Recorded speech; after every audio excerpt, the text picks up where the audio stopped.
Eu sou Mário Persona e essas são as respostas que eu dei aos que me perguntaram sobre a Bíblia. Ok, nós estamos fazendo a leitura de Gálatas, da carta de Paulo aos Gálatas.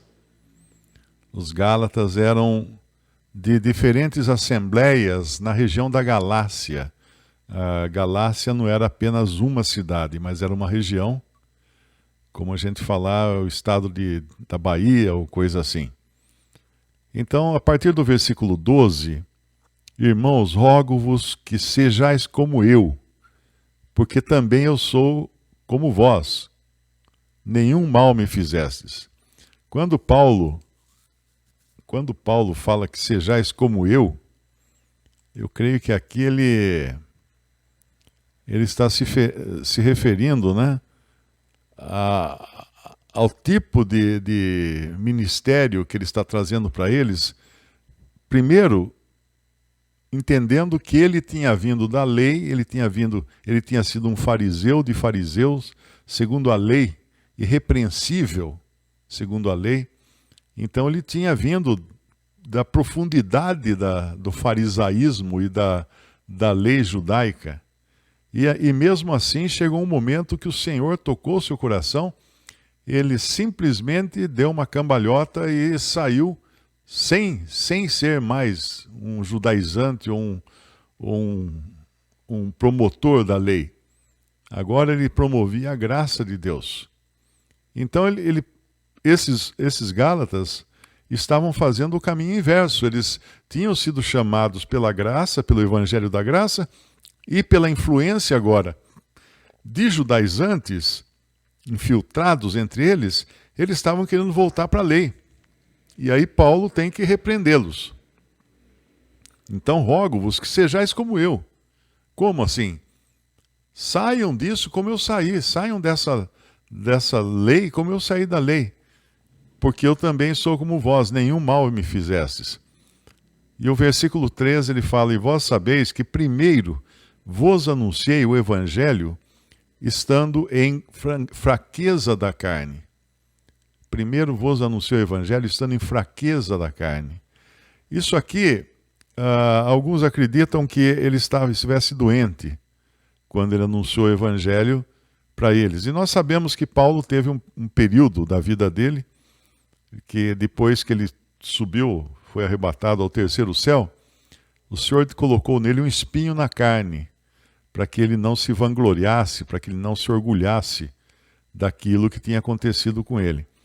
Nós vamos ver mais para frente, ele voltar a falar desse assunto no versículo 15. Então ele fala, vos anunciou o evangelho estando em fraqueza da carne, e não rejeitastes nem desprezastes isso, que era uma tentação na minha carne, ou seja, era um motivo para vocês desviarem o rosto de mim. Antes me recebestes como um anjo de Deus, como Jesus Cristo mesmo. Qual é logo a vossa bem-aventurança?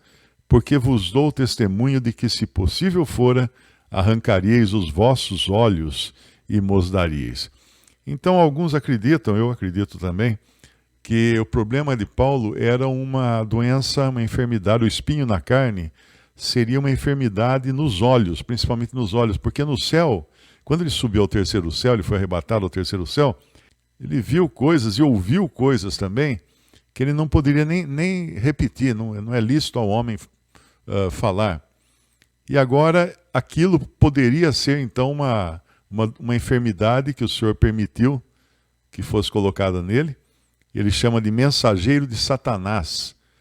Nós sabemos que os anjos, inclusive Satanás, eles estão, em última instância, eles estão ao serviço do Senhor. Eles não fazem tudo que eles querem, né? Eles fazem aquilo que o Senhor permite que eles façam.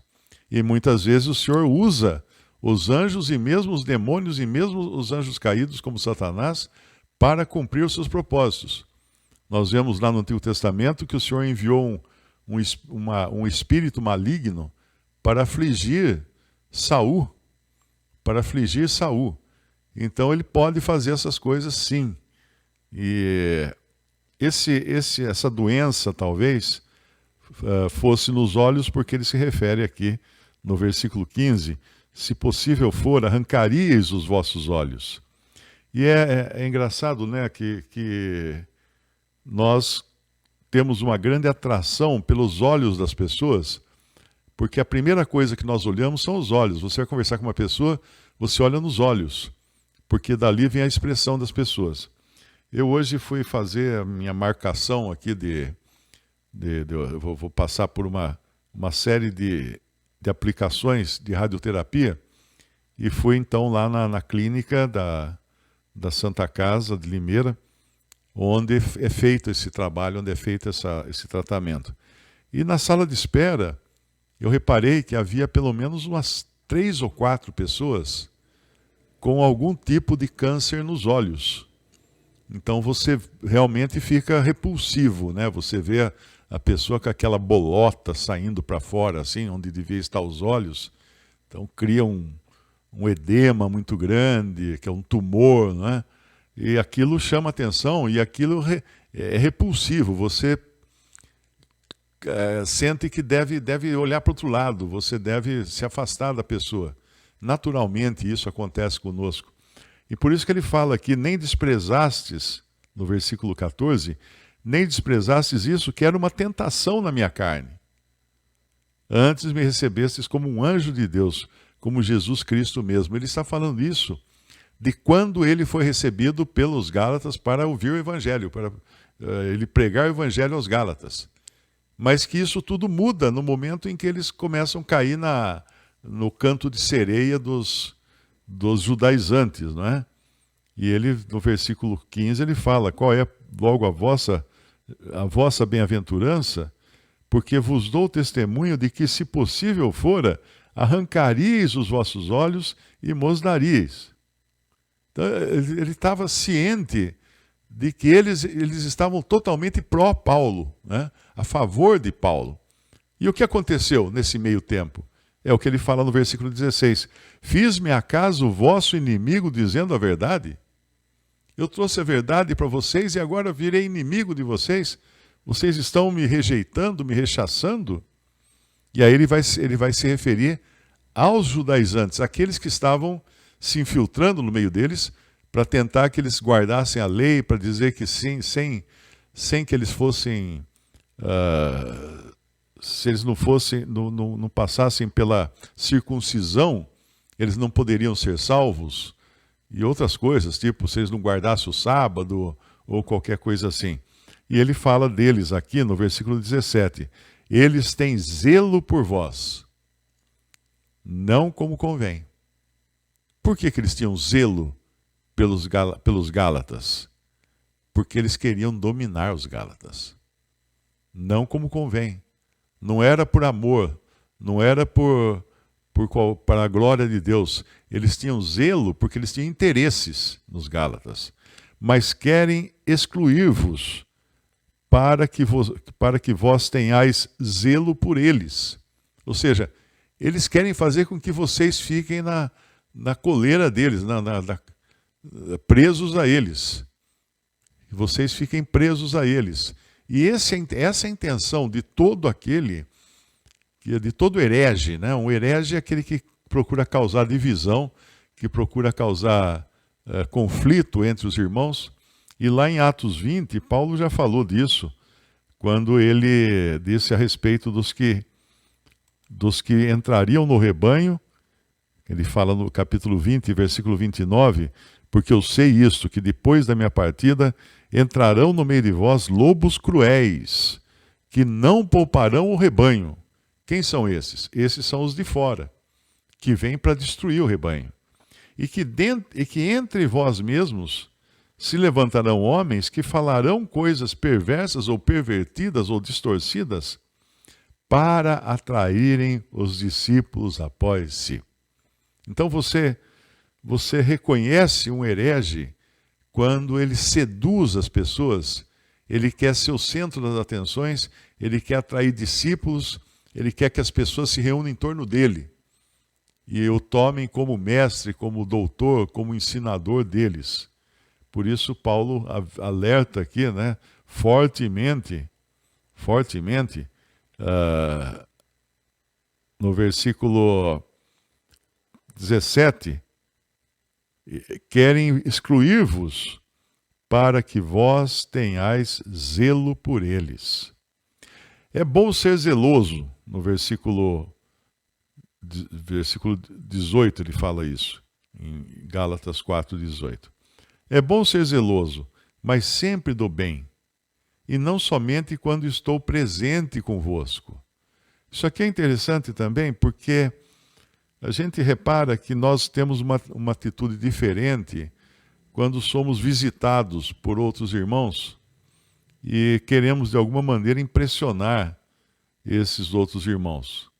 Então nós queremos mostrar serviço, né, por assim dizer.